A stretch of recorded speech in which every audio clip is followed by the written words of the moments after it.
মেঘার সম্পর্কে এবার চাঞ্চল্যকর সমস্ত তথ্য ফাঁস করলো রাতুল। হ্যাঁ বন্ধুরা, ভিডিওটা লাইক দিয়ে দেখতে থাকুন। যে মুহূর্তে কিনা কুসুম বলতে থাকে যে ছোটো সাহেব, আমি আপনার কাছে হাত জোর করে অনুরোধ করছি যে আপনি আমার জীবনে আর তিক্ততা বাড়াবেন না এবং আমাকে দেবী মায়ের নজরে আর নিচে নামাবেন না, আমি আপনার কাছে হাত জোর করে অনুরোধ করছি। ঠিক সেই মুহূর্তে হঠাৎ করে যখন কিনা রাতুলের ফোন চলে আসে এবং আয়ুষ যখন বলতে থাকে যে হ্যাঁ রাতুল বলো, ঠিক সেই মুহূর্তে কুসুম যখন অবাক হয়ে যায় এবং বলতে থাকে যে আপনি রাতুল সাহেবের সঙ্গে কেন যোগাযোগ করছেন বলুন তো ছোটো সাহেব, কোনো মতে আবার রাতুল সাহেবের থেকে ছোটো সাহেব সমস্ত সত্যটা জেনে গেল না তো? হায় ভগবান, এবার আমি কী করবো? ঠিক সেই মুহূর্তে আয়ুষ যখন বলতে থাকে যে হোয়াট, আমি এক্ষুনি আসছি। ঠিক সেই মুহূর্তে যখন কিনা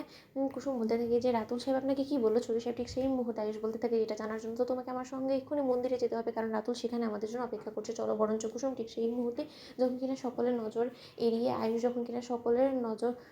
কে ফাঁকি দিয়ে যখন কিনা মন্দিরে ছুটে যায় এবং সেখানে যখন কিনা বলতে থাকে যে হ্যাঁ রাতুল বলো, ঠিক সেই মুহূর্তে কুসুম এক দৃষ্টিতে রাতুলের দিকে তাকিয়ে থাকে এবং রাতুল বলতে থাকে যে কুসুম ভয় নেই, আমি সমস্ত সত্যটা আয়ুষ স্যারকে আগেই বলে দিয়েছি এবং আয়ুষ স্যার খুব ভালো করে জানে যে সেদিন আমি যে সমস্ত ছবিগুলো তুলেছিলাম সে যে চোখের প্রেমে আয়ুষ স্যার পড়েছে সেটা যে সম্পূর্ণরূপে তোমার এবং তোমারও যে সেটা অজান্তে ছিল সেটা আমি আয়ুষ স্যারকে বলেছি, কিন্তু এখানে আমি দেখেছি তোমাদেরকে বিশেষ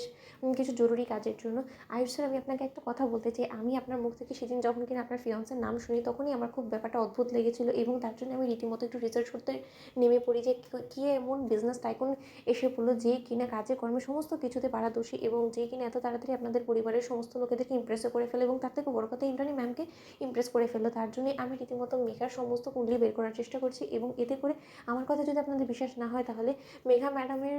সম্পর্কে সমস্ত তথ্য জানার জন্য ইন্দ্রাণী ম্যাম যে লোকটাকে ঠিক করেছিল সেই মহিলার মুখ থেকে আপনি সম্পূর্ণটা না হয় শুনে নেবেন। ঠিক সেই মুহূর্তে ঈশান বলতে থাকে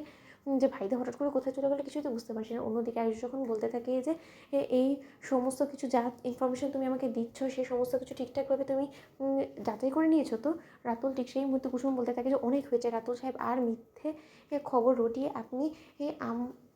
আমার সামনে ছোটো সাহেবকে ভালো সাজানোর চেষ্টা করবেন না। মেঘা ম্যাডাম যে যথেষ্ট পরিমাণে ভালো সেটা খুব ভালো করে দেবীমা জানে এবং দেবীমা স্বেচ্ছাতে কোনো মতে নিজের ছেলের সর্বনাশ ডেকে আনবে না, তাই না? ঠিক সেই মুহূর্তেই রাতুল যখন কিনা বলে থাকে যে তাহলে বরং সেই ভিডিওগুলোই দেখে না। অন্যদিকে রাতুল তখন কিনা সমস্ত ভিডিওগুলো দেখে এবং মেঘার মাসি এবং মেঘার সঙ্গে যখন কিনা জয়িতার কথোপকথনের সমস্ত রেকর্ডিংটা শুনতে পাই এবং সেখানে যখন কিনা জয়িতা বলতে থাকি যে তোমাদেরকে ব্ল্যাঙ্ক চেক আমি ধরিয়ে দিয়েছি শুধুমাত্র এই কারণে যে যে কোনো মূল্যে হোক না কেন আয়ুষের জীবনে তোমাকে স্ত্রী হয়ে ঢুকতেই হবে এবং তার পরবর্তীতে দেবলীনা নামে সমস্ত স্থাবর করে দিয়ে দেবলীনা রাজত্ব যাতে করতে পারে সেই ব্যবস্থা করার জন্য। এমনি কিন্তু তোমাদেরকে আমি এতটা স্পেস দিইনি, তাই তোমার মাসি এবং তুমি তোমরা দুজনেই মিলে যেরকমটা নাটক চালিয়ে যাচ্ছ সেরকমভাবেই চালাবে এবং কাক পক্ষিত যাতে টের না পায় সেই দিকটাও তোমাদেরকে খেয়াল করতে হবে। ঠিক সেই মুহূর্তে আয়ুষ যখন বলতে থাকে যে ও মাই গড, আরও একবার আমরা ভুল করতে চলেছিলাম, ভাগ্যিস রাতুল তুমি ঠিক সময় মতো এসে সমস্ত কিছু খবরাখবর নিয়েছো।